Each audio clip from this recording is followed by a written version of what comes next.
Vegemite sandwich thing. Now, the thing that we love as Australians is obviously Vegemite is one of our things, and everyone knows Vegemite, right? Anyone who's non-Australian.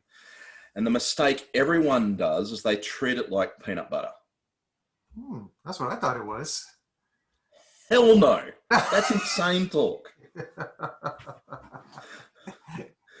It's like swigging a gallon of whiskey, right? That's the impact, and it literally makes your head explode. So just don't do that. I think Hugh Jackman did one on one of your TV shows over there. And the thing that we do, it's like heaps of butter on fresh toast, right? Heaps of butter. And a smear of the Vegemite. That's good. If you treat it like peanut butter, your head is going to explode. You'll go, how the hell do you guys eat this? Because we don't eat it that way.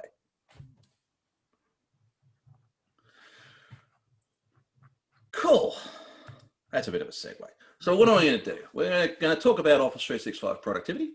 Yeah, that's the sort of thing we're talking about here. I love talking about productivity and all the things you can do in there.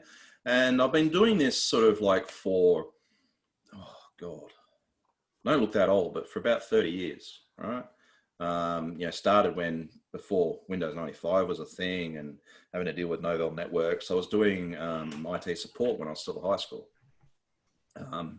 And playing around with Windows 2.0 and, the old DOS 3.3 whatever it was, and, those fun days. And I'm going to dive down some rabbit holes. I can't avoid rabbit holes. Talking about the elephant, not Trump. We'll leave that one alone. I was going to ask you, how does Australia feel now? Got an 8-year-old daughter, and we'll just touch on this one recently. And when I said, oh, look, the elections have happened in the US, and she turned around and said, did Trump win? And I said, well, the prediction is, it hasn't been confirmed, but the prediction is he hasn't. And she goes, yes! At 8 years old, she knows this stuff? Yeah. Oh, yeah. She just, her view of Trump is, and I know this is a bit of politics and all that, but her view of Trump is that he doesn't really speak English and he's really hard to understand. Oh. That's her view. Regardless, that's the only reason she doesn't like him. And she's like, yeah, everyone talks about him. I don't stop talking about him. I don't want to talk about him anymore. Look, he's an interesting character. I'll give him that. Bigly. It's a fun thing, watching what was going on, and I know it's a really contentious issue over there. And look, it's been an interesting past 4 years, and we'll see how it goes, the next 4 playing out. Do you guys have mail-in voting or internet voting? What do you guys do? No, because our government can't computer. There are so many examples of that when they've tried to do anything with a computer and it's just gone bad. Our 2016 census was just an absolute, what's the term you guys use in the military? Clusterfuck, that's it. There you go. Randy was ex-Marine. No, still Marine. Still Marine. Once a Marine, always Marine. Is that how it works? Got it. Yeah. So we're going to have a look about opportunity. Then I'll touch on another subject that I love talking about, which is really my passion about what I do. And this is where we talk a little bit about strategy. I'm going to introduce you to a good friend of mine called Simon Wardley and some of the stuff that he does. I don't know if you guys know Simon. Nope. Excellent. I'm going to throw you guys a carrot. You're going to go down a rabbit hole and I won't see Simon Cowell. No, Simon Wardley. Okay. Yeah, Simon Cowell. No, he's a different cat. All right. So, as we can already see, interactive, ask questions. Tell me where I'm wrong. I love that because I'm wrong all the time. Just ask my wife. Obviously, I'm Australian, so I'm going to use some words and phrases that you're just going to go, huh? Is that English? Not really sure. Heckle me. Just make it funny. And yeah, as you can already recognize, I'm likely to drop a few swear words. I'll try to stay away from some of the dirtier ones. It's usually to get a point across. My clients find it, some clients hate it, other clients, that's why they sign up and say yes, because they just tell it is. Now, this is usually my office. All right, Andy. Woo! This is sitting on the steps looking over at Avoca Beach here. Can I work for you, Andy? Andy, come on. You know, I need a job down there. Come on. I'll be your driver. I'll put on a pair of white gloves. I'll be your driver. I'll be your bouncer. I'll be your bodyguard. Yeah, so just out of shot, there's the surf club. And yeah, so Avoca Beach here, there's a lot of famous surfers that sort of grew up in this sort of area. There's a surf competition every major league surf competition here every year. Actually, a former world pro used to own the house I'm living in today. And this is my view from my front deck. Wow. Right, we're about 30 feet off the ground to the road. Mhm. You pretty much with the power poles there, and as you can see, we're a bit weird down here. We drive on the other side of the road. Yeah, you do. So over the hill, Steering wheel's wrong too. Hey, Steering wheel's on the wrong side of the car too. actually, the guy across the road, he's got a Chevy Ute or Chevy pickup and a panel van, beautifully restored, about 40 years old, both left-hand drive. Yes. Yeah, big V8s. You hear him thumping up the road. They're awesome. And he's out there pretty much every week washing the darn things. And so let's meet some of the locals. This guy, if you had seen in the previous photo, was sitting on the power pole, the power line just across. Anyone know what sort of bird that one is? Koala bear? Nah, he's a kookaburra. Oh, that was close. Yeah, so most of the wildlife, unlike the myth that goes on within Australia, is that, you know, most of the wildlife is pretty friendly. The problem is that many can kill you, so when they have a bite to say hello, it's not a good thing. We've got funnel webs here, which is probably one of the most venomous spiders around. Fortunately, up the road, they've worked out how to milk these guys and create an anti-venom. So no one's died from the sods. And they live in my garden, right? Most of them decide it's not worth their effort trying to have a go at you. And this guy, all he'll do is laugh at you. I mean, quite literally, he'll laugh at you. I was doing a video cross a couple of weeks back, and all I hear is this bugger laughing at me. So, who the hell am I? Well, grew up on a farm in Western Australia, well over the other side of the country. Used to dig holes and blow stuff up. I was a mining engineer. I sort of sanitized that. I usually say I dig holes and blow shit up, but yeah.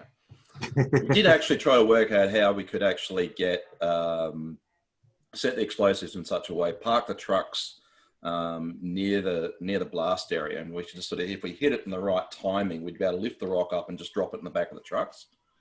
We'd worked all the maths out. We thought it was going to work, but no one would let us do it. I mean, these things, you know, a tire on those things which stand taller than me, they're worth a couple $100,000 each.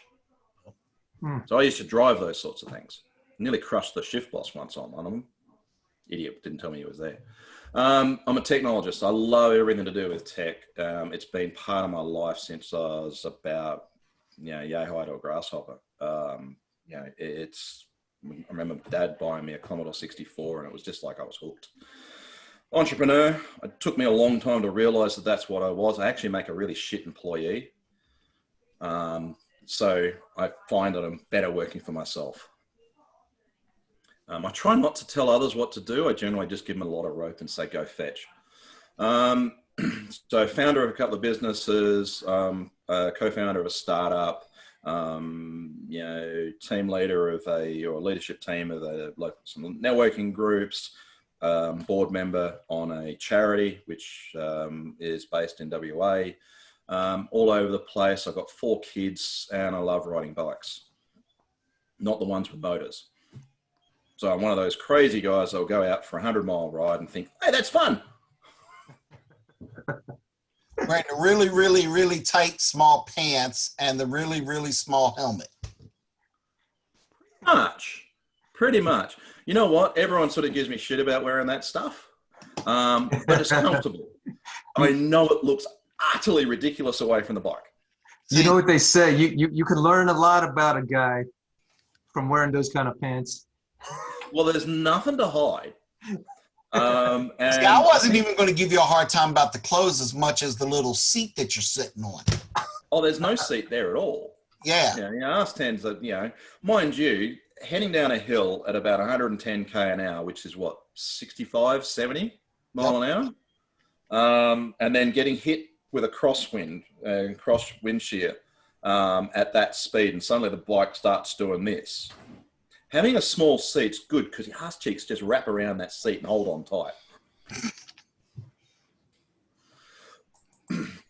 So the thing about technology, and Arthur C. Clarke puts it really, really good, and I love this quote. And if I sort of go back through my entire career, and you guys being in tech probably got this same thing. You were the tech guy for everyone in your family and work group and all that sort of stuff. And they thought you were a freaking wizard at what you do. And that's the way I look at tech. If we can get the stuff working and it does what it needs to do, then those people who are outside of the tech go, man, this shit's like magic. You know, and I sort of use that as an example. You take one of these darn things and you sort of give it to someone 20 years ago. And I think, what are you, some sort of magician? You know, it's just crazy when we think about how things have moved in the last 20 odd years. And I even think about what happens in 365, you know, about SharePoint and Exchange Online and all that sort of stuff, and everything else wraps around it. And you think the stuff that we get for granted for about what, $20 a month per user, that was like $200,000-$300,000 just to set the basics up. And then the kit was going to retire and fail on you and you have to manage it. And it's like, oh, anyone who's still doing it on-prem, it's like, what are you thinking? Anyway, so we all know this stuff. I'm not even going to bother talking about all that sort of stuff. But I don't know about your experience, but when I work with a lot of the C-suite and stuff, a lot of them see it just as email and files and file shares, right? I've got some clients today that are literally their entire business is built on file shares and Excel spreadsheets to manage multi-million or multi-billion-dollar projects. So what? Even the big bank I'm working with, my wife used to work with them, over 10 years ago.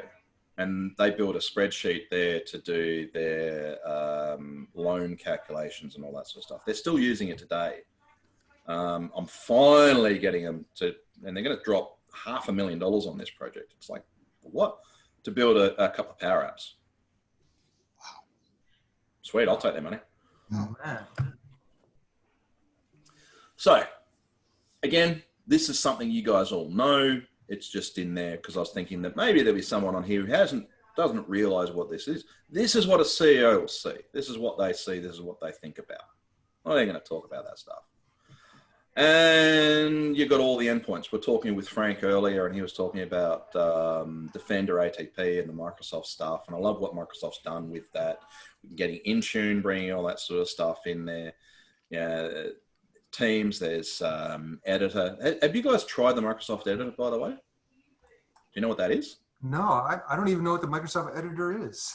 So Microsoft Editor is Microsoft's sort of approach to, have you heard of Grammarly? Yes. Yeah. Right. So it's Microsoft's version of that. So they're using their AI, machine smart. learning and all that sort of stuff. So that when you're typing, you put it into Edge or Chrome or whatever. By the way, I actually switched to Edge recently because I'm loving it. Gone away from Chrome, though it still is Chrome, but yeah, that's another story. Put this editor plugin into Chrome or Edge or whatever your other favorite browser is. And it can help you become a pretty cool wordsmith. So if you're shit with words, I failed English, all right, at thing. Mm-hmm. Speak Australian, all right, but English, that's hard.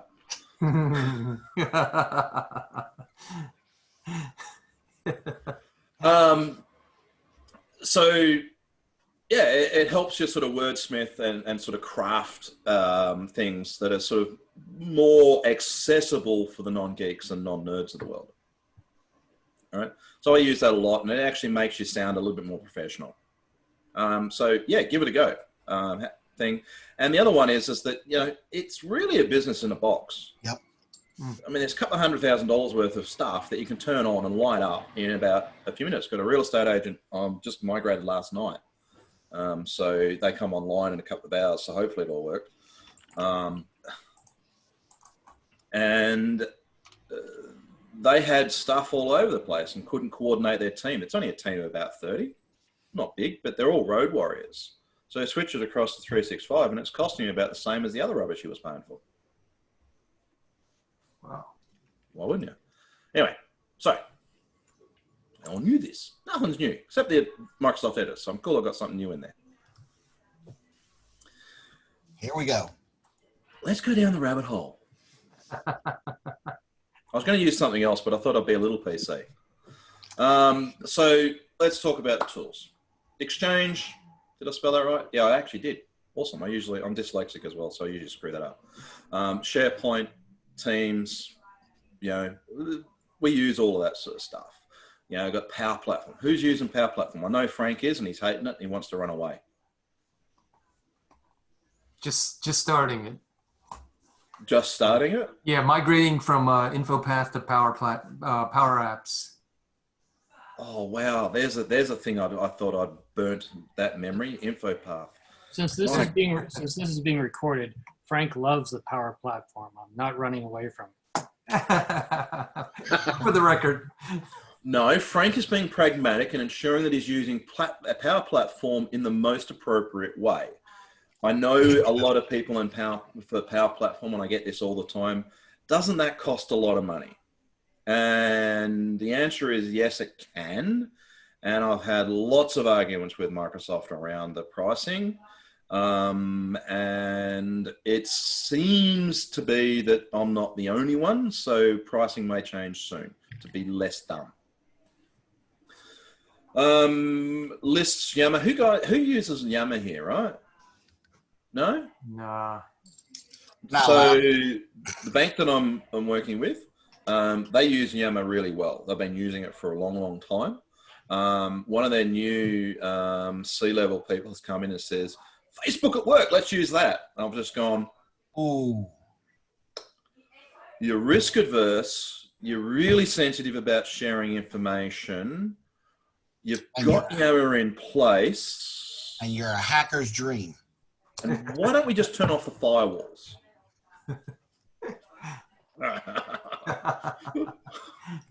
Yeah. So I got I leveraged my favorite team, the security team or ISG or whatever they call themselves. Said, guys, they're talking about Facebook at work.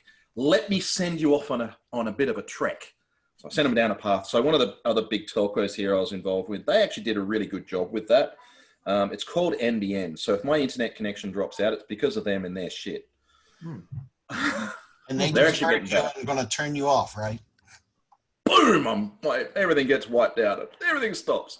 I get better 4G signal here because there's a tower across the thing, but I get about 40 megabit. It's no good. Security. Who loves the security of the 365 platform? Yeah, it's pretty cool. I love it. You don't even know it's there, but it's constantly protecting you almost. Unless you get a client that decides, because security, because risk, and because you could use your browser to log on to another tenant, we're going to disable that for mobile devices because security. Right? Right.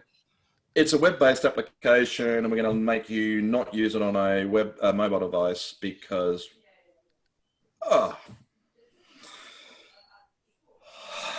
So it can be abused, and I've seen it abused so much around that. Most of the larger organizations down here are really, really scared about anything to do with cloud. My brother's a financial advisor, and they're really sensitive in that space. And he's like, cloud bad. That's pretty much all he talks about. And I'm just going, really? Have you tried to get into Microsoft's data centers? I could hack into your Synology sitting in your home that you think is really secure in 5 minutes, but that's okay. It's secure. It's in your house. You can kick it. Then there's the other one, compliance. Do you guys do a lot of work around compliance? I spend a bucket load of time in that space, trying to help organizations understand document lifestyle, records management, and all that sort of stuff. I love annoying records managers and saying a record is just a point in time snapshot. So that's all you guys are, just a point in time snapshot. Nothing fancy about records. Because you're part of the life cycle. You've got unmanaged, it goes to a bit of managed, then we do some document control on there, and then we take snapshots along the way. There's your records. They don't like me. And Excel, the one we love to hate. How many times have you guys encountered a business that runs their entire organization on Excel? I Yes. think of a few right now. Yeah. Now, don't get me wrong. I love Excel. It's a fantastic platform for testing brain farts.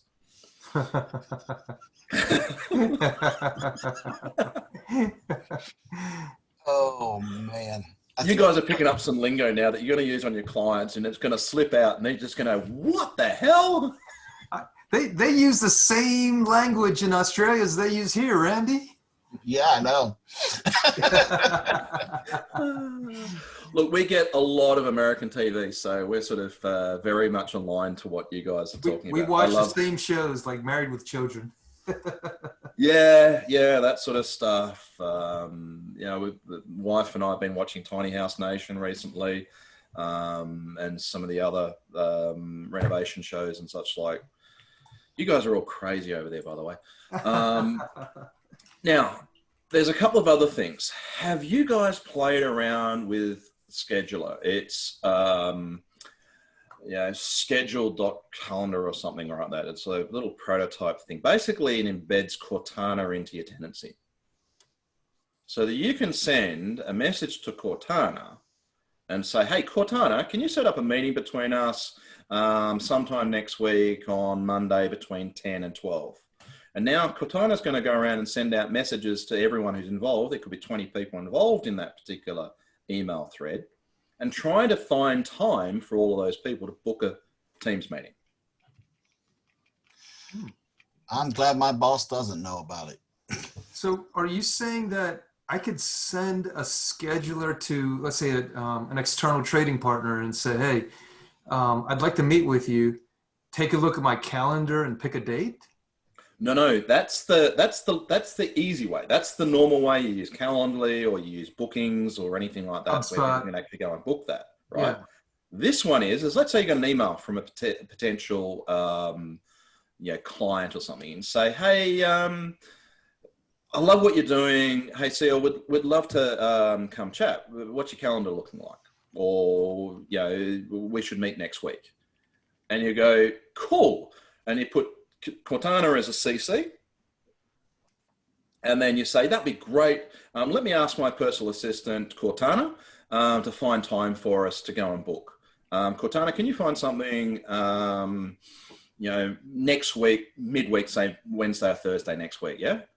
And then she'll go away and send pretty much straight away to all the people who are involved in that email thread, private email messages to try to find times that fit with their calendar and saying, hey, look, I've found a time for CL in this space. We've got these options for you. Which one works for you? And eventually you come to consensus, and then it books a calendar meeting for you. And you don't have to do anything. She's like a VA. That's a free BA there. Yeah. So I think it's called schedule.calendar, etc. I'm going to throw it in. I'm going to get a chance towards the end, and I'll find the link for that one. But the other one is another app or an add-in, and you can find this in the Microsoft Store, called FindTime. And it's literally what it means. So if you don't want to use Cortana, and she's cool, I love that. And people think, manual VA is so efficient. She's just right onto it. 2:00 in the morning, she's go. Where the hell did you find her? So that one's about sort of making yourself look awesome. FindTime's another one where you can actually, it's plug into Outlook, and it's sort of, same thing, same workflow. Message comes in and you say, hey, look, let's meet. So then you come in, you put that ad in, you click the button, it pops up on the side, and then you pick a few suggested times that suit you. And you might pick up 5 or 6 different times over the next week, right? Then that goes out to everyone. They get a link. They can bring that up and vote on which ones they prefer. When you get consensus, meeting booked. Nice. So none of this, oh, does this time work for you? Let me check my schedule. I've got to get my VA involved or PA or whatever it is. And you've got 25 people you're trying to organize and find the time. It's like, don't waste your bloody time doing that shit. Find time, get it done. So if you do nothing else, pick one of those 2 or both. Depends on how you want to play your life. Stream. Now, I love using Stream for sort of throwing up videos. The thing I hate about Stream, it's not public, but Microsoft's fixing that one, I think. But not a lot of people use that for sort of self-promotion and video content and stuff. It is really cool, obviously, with the live Teams stuff. So CL, start using Teams for this stuff, man. You're right. It's Start listening It automatically does in there. It does transcription and all that sort of stuff for you. You're right. Randy, you were right the whole time. I just needed Andy to confirm it. No, just joking. Yeah, because if you're doing it in Zoom, you've got to get something like Otter, and Otter doesn't understand Australian very well. Yeah, gets it completely wrong. Microsoft, on the other hand, they must be locals because they get it. They understand our weird lingo. The only one that's weirder is the Scots, but no one understands those boys. And never get a Scotsman drunk. Now, oh, God. That's about what they can do right. Yeah. Well, they're an interesting bunch. The other one, I don't know if you guys have heard of Syntax. Nope. No, I No, don't. it was announced recently. Sorry, garbage truck driving past, so a bit of noise there. So Syntax is a way of, when we come back to the compliance thing, and the biggest thing with compliance is you've got to write all these obscure regex rules and stuff to really find the data you're looking for. So you can actually go, actually, that's a bad thing. We probably shouldn't let that one through the gatekeeper, because most of the organizations I hear actually do, hey, we're going to do compliance. We're going to turn that on, and we're going to get everyone to label stuff to say how sensitive it is. And I go, that won't work. And say, yes, it will, because everyone will label it and it will say, well, this is really sensitive, and it will be able to then block it. And they go, no, it won't. They'll put that as sensitive, and they'll try to email it to someone. It won't work, so they'll put it down to public and mail it out that way. Humans are shit at categorizing stuff. So what Syntax allows you to do, it allows you to use a team of people to feed it documents, right? What quotes look like, what contracts look like, what invoices look like, what other sensitive style of documents. If you guys are working in the military, I used to work in part of the Department of Defense and a lot of the local police departments and such like here. So this was really useful that you could actually use something like Syntax. Now, we used to use third parties for this, but now Microsoft's starting to roll this internally. It's still a little bit buggy, but it's getting there. And it uses AI and machine learning to try to understand context within that document. And then that can start building out compliance rules and other things to start tagging that information. It can start extracting metadata for you. So you can just drop a file in. It looks like a contract, and then we can immediately populate metadata fields based on the content of the document just by dropping it in the right document library. Sounds So if you're talking about productivity and stuff like that, there's a rabbit hole for you. Go and look that one up. You'll find it. I think it was called Syntax. I think they're calling it. It's in preview somewhere in the compliance stuff. Let me see if I can find it, actually. Yeah, I'm going to probably break my system now because it's that.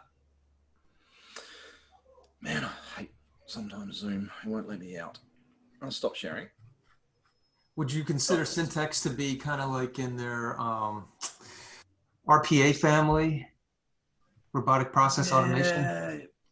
Yeah, it's certainly a lot of automation stuff. So I'm going to see if I can bring it up for you guys.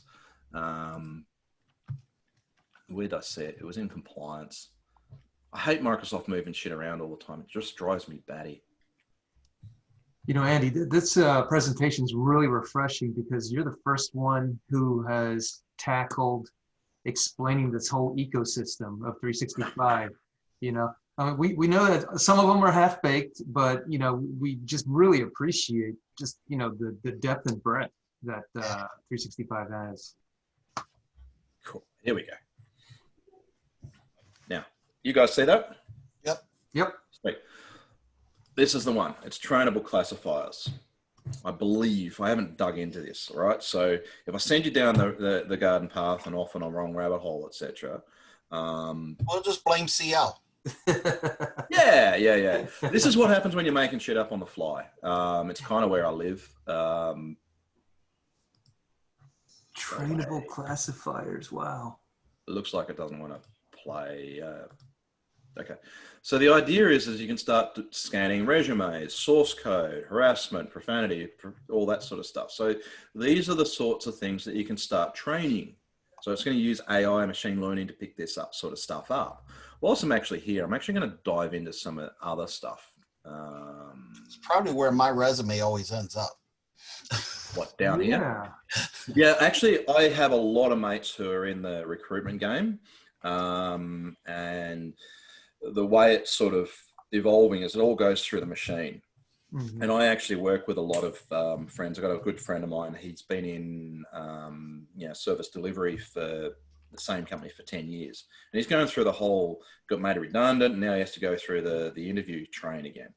Now, I'm a serial interviewer or interviewee. I've been through more of them than I'd like to count. Every hair follicle I've lost is probably how many interviews I've gone to. And you mean you're starting to sound more and more alike. Yeah, happens to the best of us. Yeah. But it's all a game. It's all about keywords. It's all about promoting all that sort of stuff. So, you know, you sell yourself on that first page. And really, the resumes today, if you can't hook them on that first page to go, this person's interesting, because all your resume is, and all it should be, is enough to get you that first interview. So you can get in there and bullshit your way through to get the job. Got it. Right. Don't embellish. Don't tell the whole story. Right. Don't tell the whole damn story. Not interested in your story. I just want to see that you're interesting. You're a curious cat that I want to talk to. So you go through and say, right, you're curious. There's something in there. There's something that I like and I want to know more. So I'm going to set you up in an interview because I can't see it here. So I need to dig in on this. If you tell them the whole life story, they go through, oh, life story, boring. Done. I used to work with the head of Shell HR, right? And he used to say that he would file it. Basically, if he didn't like you on the first glance of that first page, you got filed in the circle receptacle on the floor. File 13. Pretty much. So you're saying the resume's got to be sexy and not necessarily quantity, more quality? Don't make it boring as batshit. If you're reading 1,000 of these and it's boring as batshit, please, my eyes are going to glaze over and I'm just going to, and I get a heap of them from the subcontinent, right? They are boring as batshit. It's got to be your best bloody work. If your best work is your resume and it sucks, I don't want to hire you. Well, I used to start mine off, I know how to kill people, but I didn't get any callbacks on that one. Yeah, I used to dig holes and blow shit up. Yeah. That one sometimes got a hook, especially if I was going towards the mining industry. But also other things like schools. Actually, sorry, you guys are sending me on rabbit holes, man. I have to go down here. So I'm going to just quickly touch on this. I don't know if you're interested or you think it's boring. If you do, tell me. How much of this work are you doing for customers right now?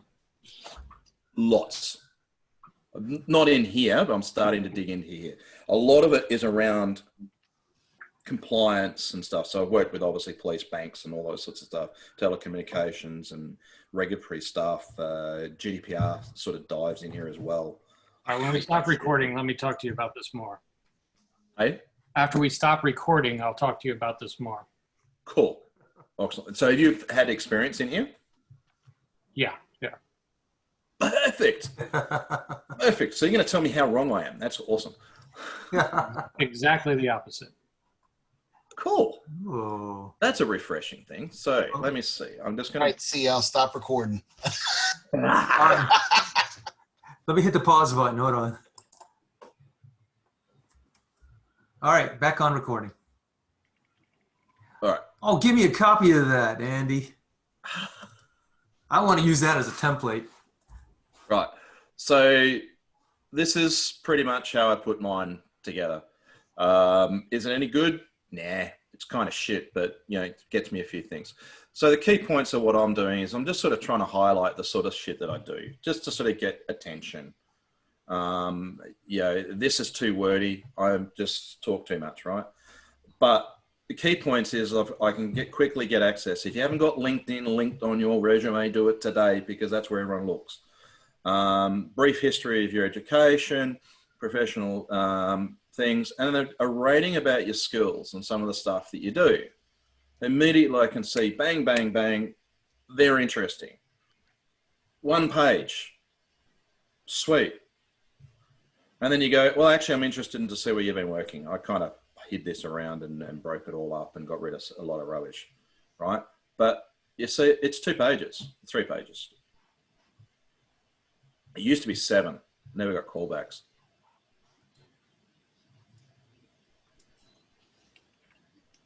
Yeah, I can't imagine you shrinking all your experience down to 1 page, Andy. No, I'm a generalist, specialist generalist. Okay.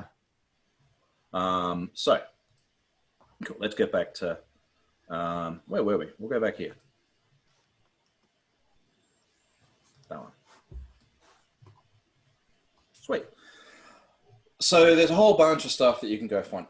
Do yourselves a favor, dig into the admin tools and have a snoop.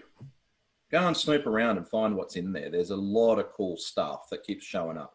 The insider risk trading and all that sort of stuff, and how you can actually put up Chinese walls between different groups. That's actually a big thing. There's playing around with information barriers. I alluded to this earlier. Frank, have you played with info barriers?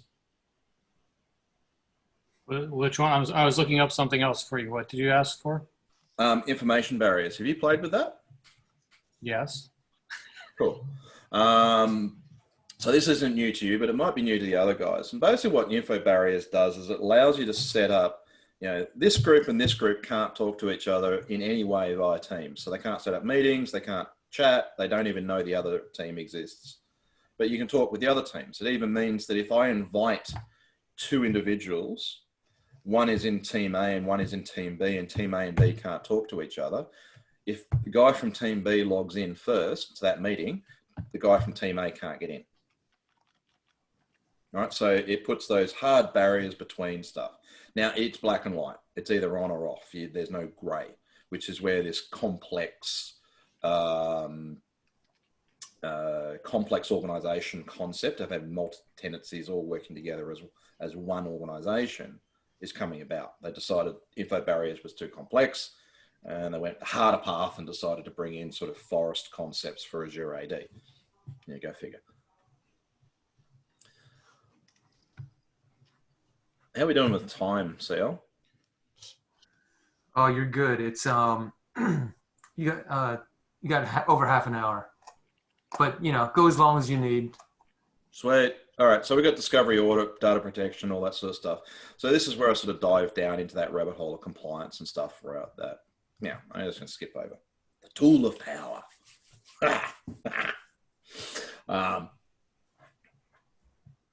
Yeah, it's not a database. Don't use it as a bloody bar database.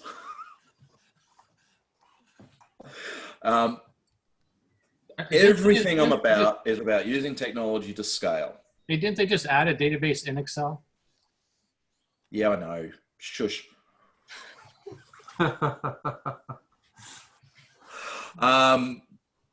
Look, there was a great example of that, of why you shouldn't use Excel. The UK, they were counting all the numbers in terms of their COVID response and all that. And they used columns rather than rows. And they ran out of columns, so they missed about 15,000 people. Shit. This is what I mean. It's not a database. We use it to clean data sources and all that, and which is kind of cool. You can sort of do it for, as I said, brain farts, try to work out, does this actually make sense? I had a client the other day saying, oh yeah, we need to roll out Excel 64-bit because we're dealing with these big data sets. We need to do some analytics and some data modeling in that. And I just went, if only there was a tool that was 64-bit native, dealt with really large and complex data sets, and then could sort of bring all this sort of stuff together, analyze it, and then sort of put it up on a nice, pretty dashboard that we can all interact with. Yeah, what's that one? Oh, Power BI. Yeah, we should probably use that one. Yeah.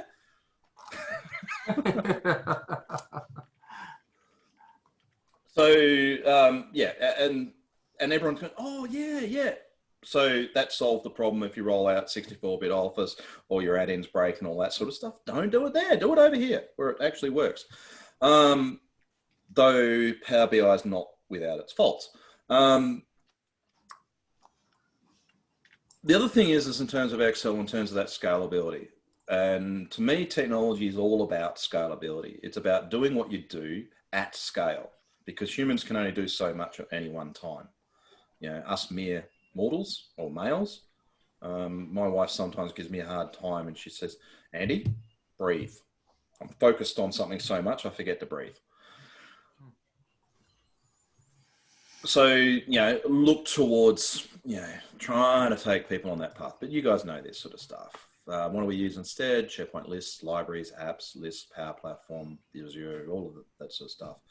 Or do some software development, right? The tools today to build serverless apps, etc., that can be done with a little bit of JavaScript and something else on function as a service stuff inside of Azure, or you could use Cloudflare's workers or a bunch of other things, and you can spin something up pretty much for free to test out the thought, get the prototype up and running, and you're off and running. And you go, sweet, that works. Side thing, I did this for police department that was doing their emergency services operation center back in... I don't understand. I did this for... Go away, Siri. So I got brought in to sort of solve their telephony problem because their provider was doing radio stuff for their dispatch, and they said, telephony, how hard's that? Turns out it was very hard. And so I got brought in and was given 2 weeks to come up with a touchscreen interface with 3 screens, a reverse white pages lookup to find the address, put it up onto a map, pre-fill data form, etc., and a bunch of other things, as well as have stereo headset, so you could have the caller in one ear and the dispatch in the other, and they use foot controls to change who they were talking to.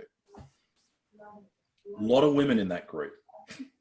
But this was in 2003 that we were doing this. So this is before Google Maps was really a thing, or Bing Maps even existed, I think. I was given 2 weeks to do that prototype. Man, that was hard. Today, I could probably do that in a couple of days. So if you pause this, I can send you some interesting stuff. Definitely, I sent you a LinkedIn invite. So awesome, man.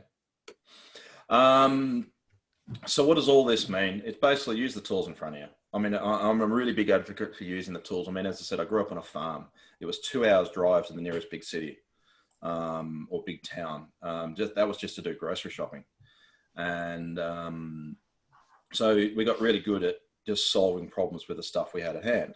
And that's what I love about the 365 ecosystem is there's so many tools in there and it's growing every single day. Go and explore, go and try different things. Who's using Forms at the moment to get rid of SurveyMonkey? I tried it out. It's a bit funky, it's getting better. I had a use case of, doing forms for externally facing internet folks. Yep. So I try to go up that tree, bark up that tree, but then I eventually went to Jot Forms. Right. Yeah. Yeah. A lot of people use Typeform and all that sort of stuff, or Google Docs. And don't get me started on Google Docs. Yeah, The Google entrepreneurs Docs. love it. I hate it. So they treat me like I'm a bit crazy. That's okay. I like that. I don't know how to respond to that. Yeah. Hey, you got to Um, tell us what your thoughts are on, all these devices listening in on us. How can we even have a private conversation anymore at home? You can't. You just be yourself, because people are going to find out. You know, if you're a swear bear, Yeah. let it out. Okay. Okay. Let's talk about the elephant. As we said earlier on, it's not the elephant that you guys all know and love in your current local city. It's this one. Now, I don't know how much of a big impact this has had for you guys in the States. Oh, wow. For us, Huge. it pretty much, especially Victoria, which is the state south of us, they went into lockdown for about 4 months, and they weren't even allowed to go out. They had a curfew, so they weren't allowed outside their home outside certain times, and they're only allowed to travel within a radius of 5 k's, which is 3 miles, right, of their home. Otherwise, they get massive fines. And this is where I think we start to go in there. And one of the big things I take away from COVID is the fact that all these organizations that would turn around and say, you can't work from home, you have to be in the office, remote work is never going to work, it doesn't work for our organization. And the bosses are saying, I need to see your bum on the seat, otherwise you're not working. Suddenly COVID hits and we go into lockdown. We're all got to be home, we're not allowed in the office. Amazingly, all these bosses have said, I had to see your bum on the seat to know that you're working. Suddenly saying, you've got to work at home. We're going to give you all these tools. We're going to call them Zoom. They're going to be Zoom and all this sort of stuff. And you've got to keep working. Suddenly we work out, hey, we're working, and we're actually, in some cases, more productive. Some people less, especially those buggers like me sitting on the beach. You tend to get distracted, especially on a sunny day and you get a certain person walking past in front of you.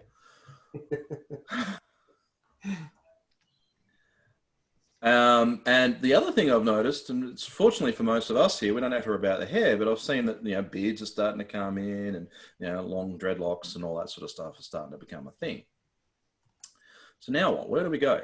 And this is really about looking for opportunities and taking advantage. I don't know about your clients, but a lot of my clients are sort of going, well, okay, our market's expanded. We now don't have a fixed abode, so we can sort of downsize the office. We have people working remotely. We're now starting to get engaged clients all over the country and internationally. That's awesome. We've got a much bigger market we can now address. But at the same time, we've got a lot more competitors. So we want to be using opportunities to sort of start to think about what we can do with that. When I talk about digital assets, how we can be a little bit smarter about using this, take advantage of things like Power Automate. Power Automate's great when you're living inside of Office 365, but you kind of need to be a bit of a nerd to work out how to use the damn thing. It's not really as user-friendly as we'd like. Then you can sort of extend with things like Zapier and if this, then that, and all those sorts of triggers to sort of expand outside the ecosystem. New business models start to come to light, and we sort of look towards what I love as the foundational element. And Office 365 in my business model and such plays just a very small part. It's just the productivity suite sitting down in systems. In systems, we've also got your core line of business stuff, but we've also got all the support tools and stuff you use to drive all of that. Again, that's just a small aspect of that. But productivity is a big thing around communications, collaboration, teams. How can we grow teams outside of our organization? How can we actually bring our clients in to participate in our teams and be part of our organization to deliver new things and new outcomes? This is where I like really starting to get people to pop and think about stuff. The other thing is if you're in the grooming industry, the market's really good at the moment. And we're going back. You remember all these services? That was a bit quick. We're sort of leveraging these more. How can we be a little bit smarter about that? And really diving in. Everything's coming towards teams. I know in some organizations I work in, I don't even start my email. I'll probably check it once a day. Everything's driven through Teams. If you don't talk, if you want to talk to me, send me a message on Teams. Otherwise, I'm going to ignore you. And this is when we start talking about strategy and plans and all that sort of stuff. Has anyone heard the concept of a digital ecosystem before? Heard it? Yeah. No. Heard it? Now, I'm sort of trying to make a big play in this area, and the whole concept of the digital ecosystem is really starting to think about technology not as the point solution, the one that solves the problems for you today, that ends up creating you 15 problems tomorrow because we're focusing on solving that problem. When I talk about a digital ecosystem, it's an acknowledgement that all of your technology systems are connected together. And this is a big play on what I do around helping organizations understand what that means. So that when you make a change to, say, your collaboration platform, it's going to affect your business processes. It's going to affect the people and their user experiences and all that sort of stuff. But it's all going to affect other systems that are interconnected with that. So it's about building this ecosystem so that your sales elements come in at the channel at the front of your organization, get munched through the machine and pop out the other end like a nice sausage, and it's fully automated, processed, etc. There's none of this, oh, copy paste, oh shit, how do we do that process again? We've thought out through the automation, and we haven't gone big picture automation. We've gone little automation around 1,000 paper cuts. This event happens, we do this action. Great, that's an automation piece. Don't try to automate your entire onboarding process as one big thing. You're just going to end up with a nail gun, stick the nails through your feet, because that's probably going to be more pleasurable and about as effective about you being able to move and being agile. Right? The other thing I love talking about is technical debt. Anyone know what technical debt is? No. Never heard of that one. This is another one. Technical debt is that thing where someone in the organization has gone and created a big Excel spreadsheet that only they know how to use. It's full of macros and a whole bunch of other things, but it does this amazing business process for their organization. They've done all this, and then they realize that that was kind of cool. So they say, bye-bye, Mr. Organization. They go off, start their own consultancy organization, selling all this sort of stuff. And then you're left with this big thing that no one knows how to use. And you live with it for the next 5 years because you're too scared to touch it in case you break your business. And then you get to a point where it breaks and you go, shit, that's technical debt. It's knowledge that walks out the door that you don't know how to think. And anytime you need to move forward now, you have to pay down that debt. You have to work out how the damn thing works. You have to re-engineer a whole bunch of things, and it costs you a stack of money and time. Seen a lot of that. I'll tell you one thing, that person had great job security though. Yeah, yes and no. They're usually the ones I want to get rid of because they're not sharing the knowledge. Exactly. Right?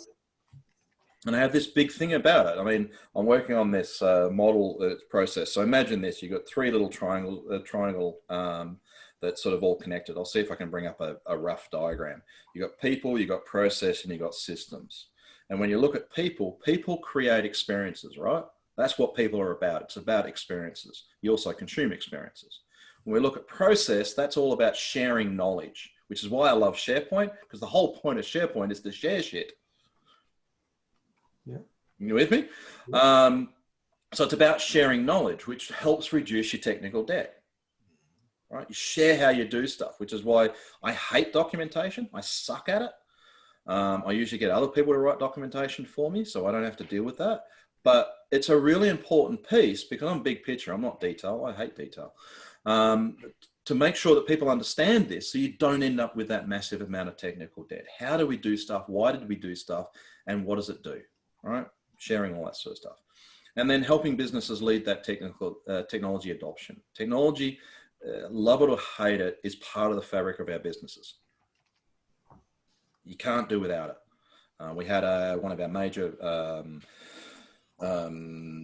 supermarket chains here. They had an issue with their point of sale system. It didn't work. Right?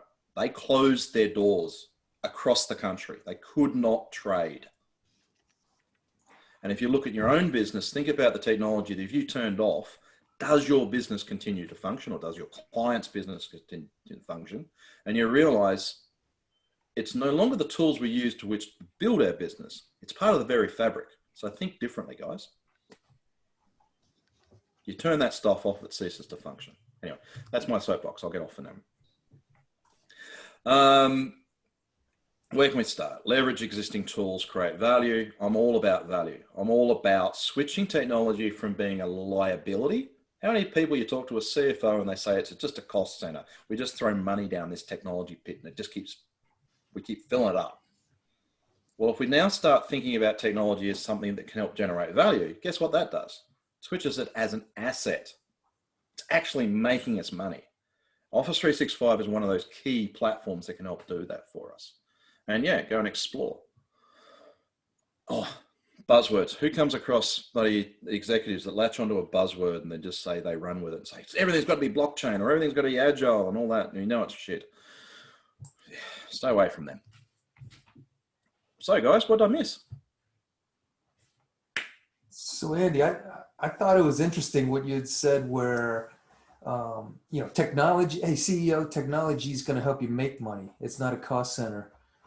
Oftentimes, if you ask the CEO, hey, I could bring you in customers, they'll say, well, let me learn more.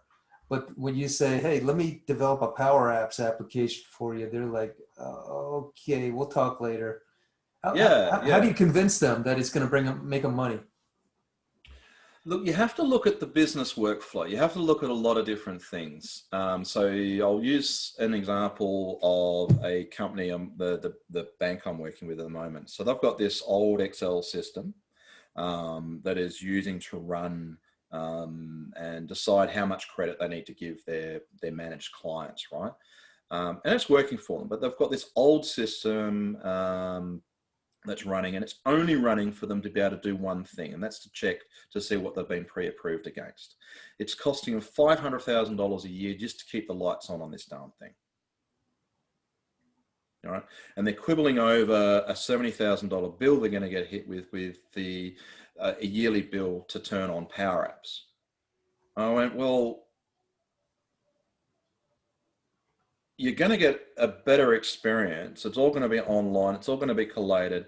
It's all going to be managed for you. It's going to submit this data directly into your other systems rather than you have to do copy paste.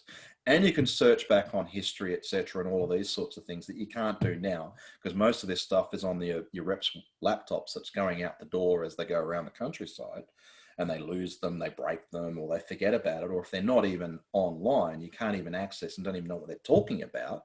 So the customer rings up and says, hey, where's that application at? Well, that guy's on leave or he lost his laptop. Well, I don't know, it's somewhere. And you're spending $500,000 to keep the lights on for a part of the process. Where's the problem? It's $500,000. We go down to $70,000 to keep the lights on. And we get all this additional functionality. It's going to save you time, money. You'll be able to reduce possibly workflow, the workforce, or give the workforce more time to do other things, actually engage with your clients that might actually upsell, insurance or other services there. So instead of spending $500,000, why don't we spend $70,000 a year and hopefully make a couple of $1 million out of that? Based on these rules or these things. And we're not only saving money, but we're also going to help generate more opportunities for you.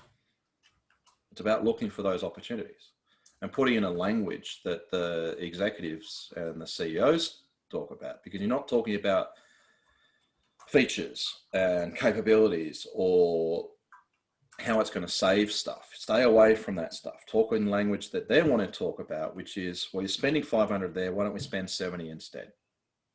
They know that. They can immediately do the sums and go, well, that's a $430,000 saving every year. And that's assuming it does just what we do today.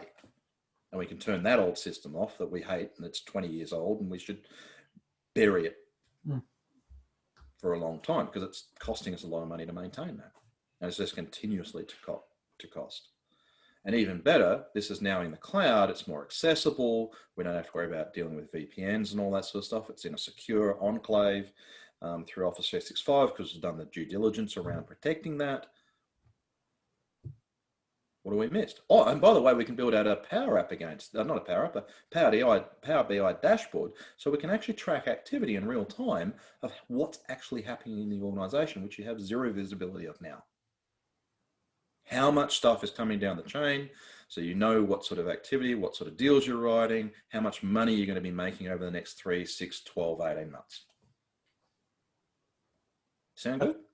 That's a good point. Yeah, I mean, your company is called the Executive Technologists, and you are the horse whisperers to decision makers. Look, it's other things like when I talk about people who want to move stuff from cloud. I mean, you guys are probably all, everything's in cloud over in the US. Here, we're still laggards. We're really, really slow. And I still get organizations come to me and say, well, I've got, 10 terabytes worth of data or 100 terabytes worth of data sitting on these, this file structure. How much of that, how do I move that to the cloud? And my usual response is you don't, which they blink and say, are you insane? I said, well, think of it this way. You can move it all to the cloud, but that's going to be really expensive. And there's going to be a lot of stuff that's going with you. And the analogy I like using is that you're here in Sydney, you got a 5-bedroom McMansion with 4-car garage and lots of yard space and the man shed out the back. You're moving to New York because you've got a new role. You've got a 2-bedroom apartment. How much of that stuff in that house do you take with you? I can see some, yeah. And the light bulbs start coming on. I go, well, just what you need, just the essentials. And I said, that's exactly the same thing with cloud. Most of the stuff you have sitting on your content and your content stores that's costing you a bucket of money to run and host and just keep maintained, it's costing you money, but it's already used up its useful life. Sure, keep it there for records perspective, because 7 years we've got to keep stuff here for. And when that stuff eventually dies, turn it off. All the rest that adds value, that is going to help build your organization, give you that agility that you're looking for, because you love everything agile. So pare it down to the stuff you need. Give yourself some freedom. So again, it's trying to find things that executives can resonate with. If you start talking tech, their eyes glaze over. They see it costing a lot of money and they see why. What's the point? There's nothing in it for them. And when you look at most executive teams, anyone in the C-suite, they're there for a 3 to 5 year contract. They've got a bunch of KPIs they have to hit. And all they're thinking about is A, getting their bonus, and B, the next gig that's going to be on the New York Stock Exchange or Australian Stock Exchange, etc. And they want to use this role to springboard to that role, because this one pays 500 grand a year and this one over here pays 5 mil. Wow. That's all they're interested in. That's how the big boys think. That's how the big boys think. And if you can get in their head and think, well, how can I help you achieve your bonus, get your KPIs, get that next big gig? If you're working with government, how can I get you from where you are now as a low operative or manager in your service bureau and move you up to being one of the decision makers? What can I do to help you get noticed by everyone else to move you up the food chain? Hey, Randy and Frank, I mean, when we go out hunting for business, we don't talk to the worker bees. We try to talk to decision makers. And to what Andy has said, the cloud affords us opportunities to work together. Why do we need to feel that Andy's in Australia and is going to be a barrier? I mean, if we run into a decision maker, we bring in the closer, Andy Prosser. He's the CEO, executive whisperer. Let's have him close the deal. Oh, look, sometimes I piss CEOs off because I make them look stupid. But just keep that in mind. I try not to, but I have been known to do that. Cool. So I actually have a little bunny. This isn't mine. But yes, we're going to have a little peek down the thing. And this is when I started and I talked about going down the rabbit hole. I'm going to finish on this one. So there's a great little video. I'm going to stick it in the chat so that we've got a copy of it. I'm happy to share the slides, by the way. How do I do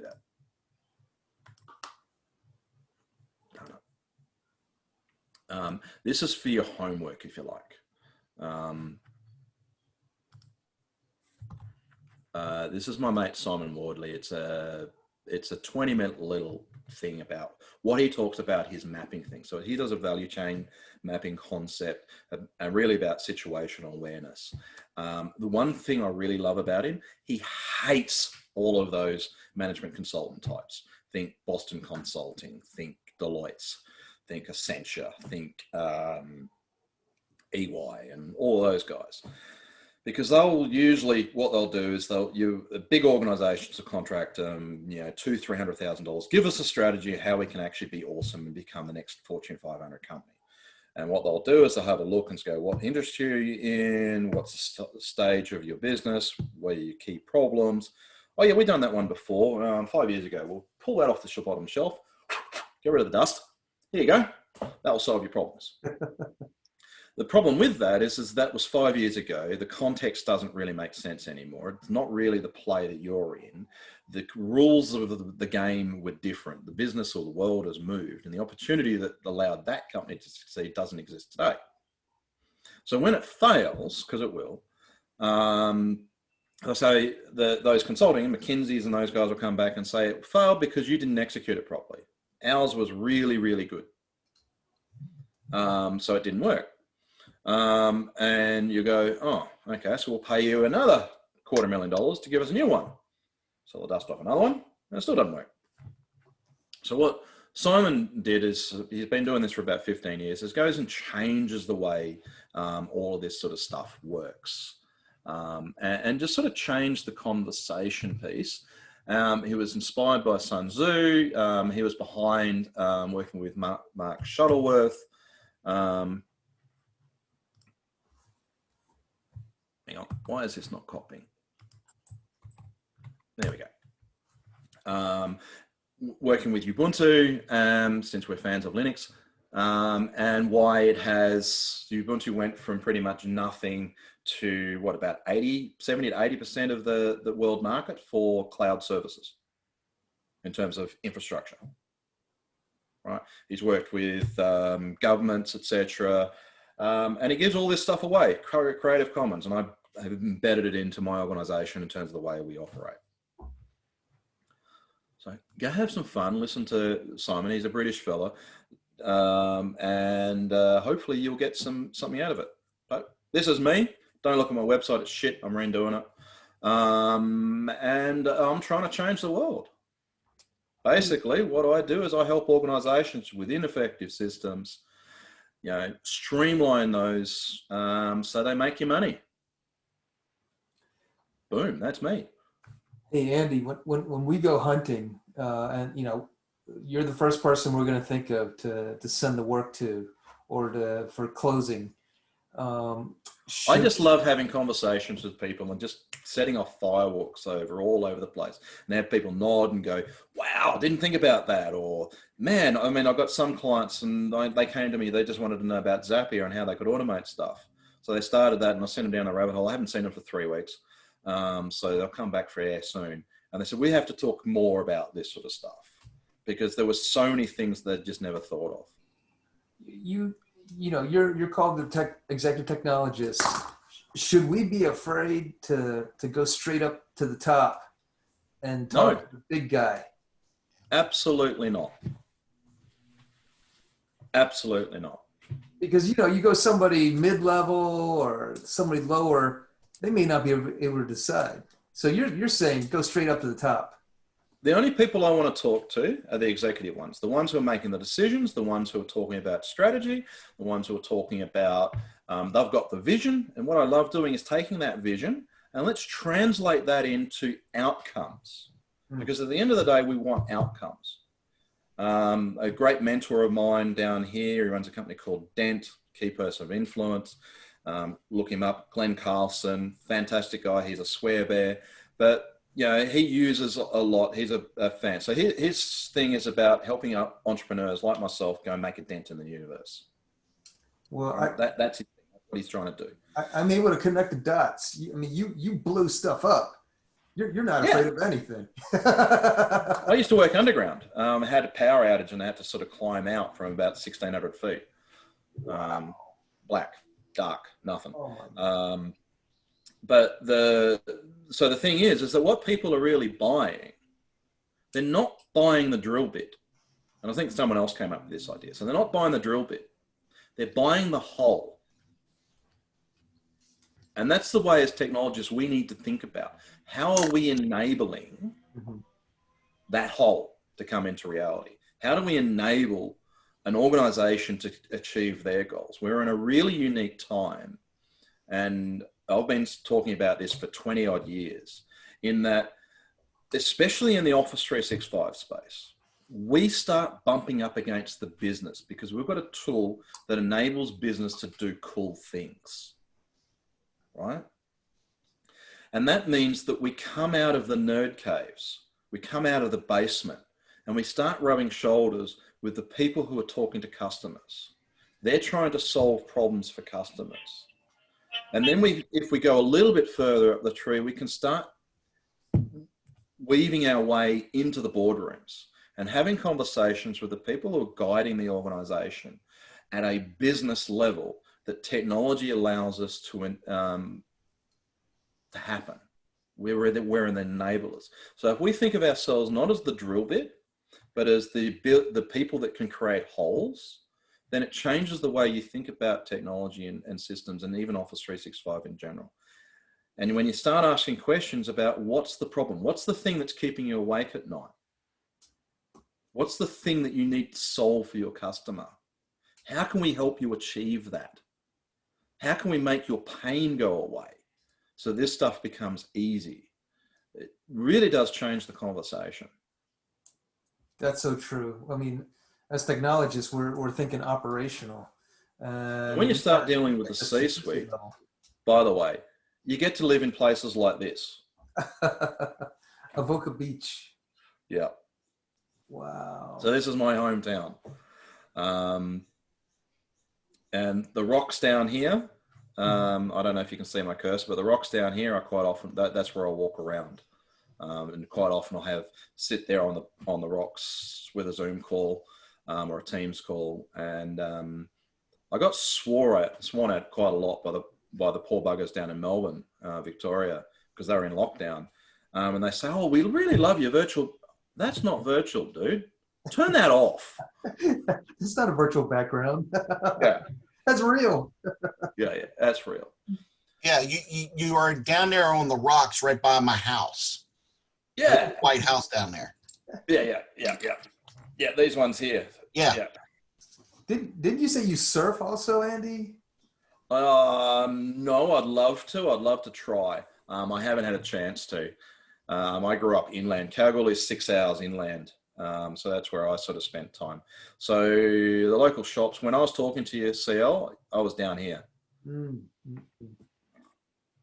Yeah, so we've got a big lagoon and lake that sort of comes in behind the hill here where you can take out kayaks and paddle boats and stuff. Great for kids. And then you get the surf. Actually, the other day I was going out for a walk and we had a whale and her calf come swim in right here. Breathtaking. And I was standing, pretty much around about here. This is a slightly old photo. I've sort of made that into sort of a walkway. So I was standing about here, watching the whale and a calf as she was swimming around in here. Foggy sort of morning. It was just like stunning. And the other day, which I was trying to get walking further around here, there was a pod of whales, 4 or 5 pods of whales, humpbacks and stuff, sort of doing their tricks just offshore, 100 meters. So 500 feet offshore. And did you say that's closest to Adelaide? What's the closest city? Sydney. Oh, Sydney. Okay. So Sydney's a 2-hour train ride. So it's about 30-minute drive to the train station and about an hour and 15 to the city. Otherwise we drive around, etc. There's a big river that's sort of in the way that blocks us. There's only one road over. But yeah, it's a couple of hours drive down to Sydney. Fantastic part of the world. Can't get a house, can't buy a house here anymore. Everyone's decided if you're going to work remote, you also want work somewhere nice. We moved up here a couple of years ago, late last year actually. And since then, yeah, can't get a rental, can't buy a house. They're all selling, even an average house here starts at about $1 million. There's one over here that sort of overlooks in fact, there's one down here, which is a knockdown rebuild. They're wanting $3.5 million for it. Oh, man. But your back door is the beach. Randy, you lay down on that hot sand, that'll heal anything in your neck. Look, there's one thing about Australia and the beach. It sometimes gets so hot here that if you got to get across to the wet sand really quick. If you're on the dry sand, you'll get 3rd-degree burns. Yeah, so we get temperatures of, I think a couple of years back we were getting like 46 degrees Celsius, which is 38 Celsius is 100 in your terms. Yeah, I watch the Australian Open every year. I'm familiar with the heat. Yeah, it's a different sort of experience here. There's hot, and then there's holy hell, that was a furnace I just walked into. Wow. So, guys, I hope you enjoyed today. All the other buggers decided they didn't want to join and couldn't make it. They're going to miss out. But hey, I'll promise to do this again, and we can talk about some other stuff. And yeah, thanks, guys. I appreciate it. Me too, Andy. You're a wonderful friend. Warm heart. I'm looking for not just